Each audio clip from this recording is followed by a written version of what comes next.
Hey, it's Ramsey Dewey from the JX Fight Club in Shanghai, China. Today, I'm going to answer a question I got about an obscure martial art I had never heard of called Taido. So I looked this up, and it was kind of advertised as a modern type of karate, and I was surprised to see shocking similarities between Taido and capoeira. It actually looks a lot like capoeira with karate stylistics, or karate with capoeira stylistics. So a lot of times when you have a hybrid art or a new style of a traditional martial art, what ends up happening is that in actual competition, it all tends to end up looking the same. But this one was a little different because I noticed that the unique stylistics in this martial art that they practice in the gym, that they do in their forms, that they include in their fight choreography, because yes, choreography is part of their martial art, that stuff also makes its way into the sparring. You can see those movements in their sparring too, and that's really unique.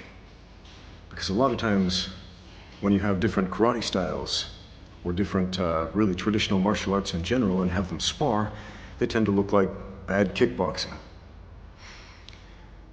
So let's take a look at some of the sparring and also some of the other competition formats for Taido. Now, I know sparring is not everything a martial arts is, but I'm looking at it through the lens of a MMA coach. And so what I am interested in is to see how a martial art translates into live combat, how it translates into sparring, how it translates into using it against a real live person who's fighting back. So that's why I'm looking primarily at the sparring. Now, in their tournaments, they also have forms, like most other karate styles, and they have it's like a choreography competition where they have one person against 5 people in a choreographed bout, and it's a competition to see who can make the coolest one.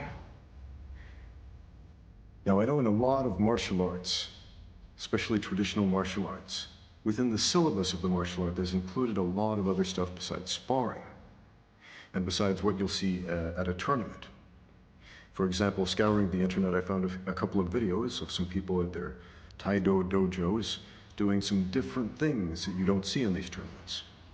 For example, this young woman testing for her black belt in Taido as part of her test had to do some grappling, which looks very reminiscent of Brazilian jiu-jitsu or judo.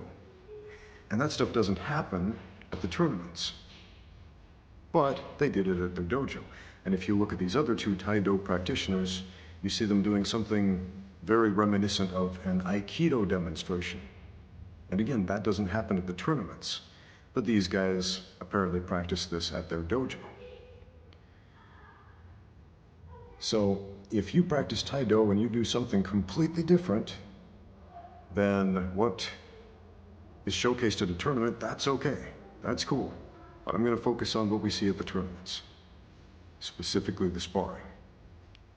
Taido tournaments feature semi-contact sparring.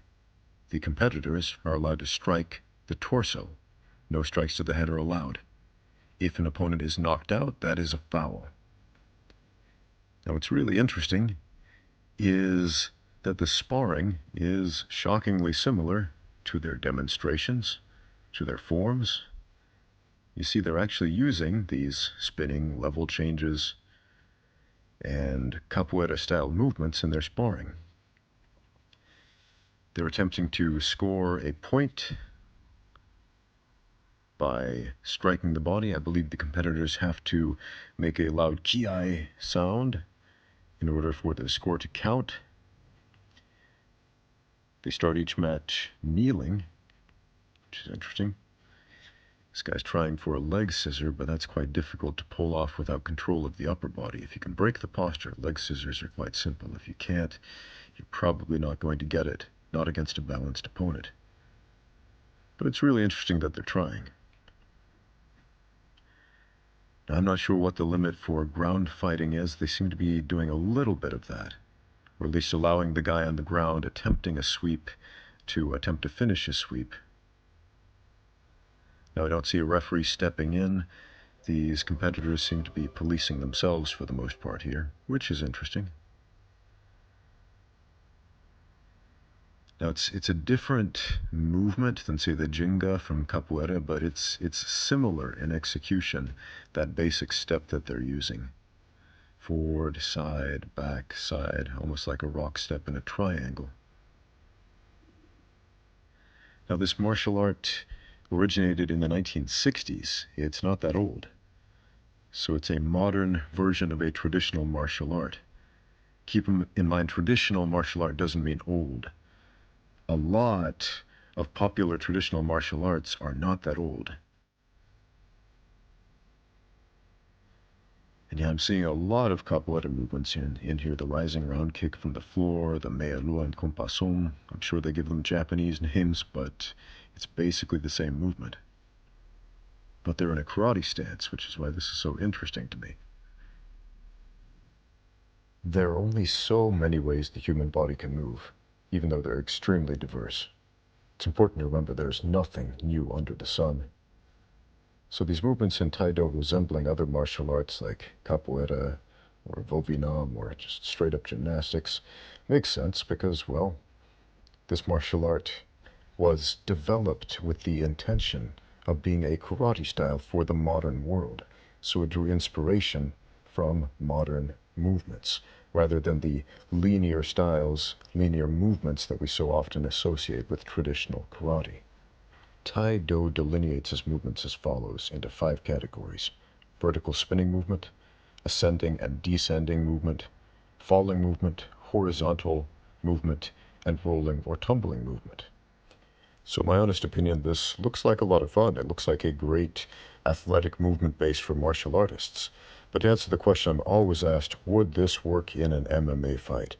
Listen, you won't be any good at a sport you don't train for. So if you want to be good at cage fighting, you have to train for cage fighting. Training in a piece of the puzzle, for example, a traditional martial art, and then expecting to succeed at a completely different competition like MMA is an unreasonable expectation. So always make sure that your training translates into the type of competition you intend to do.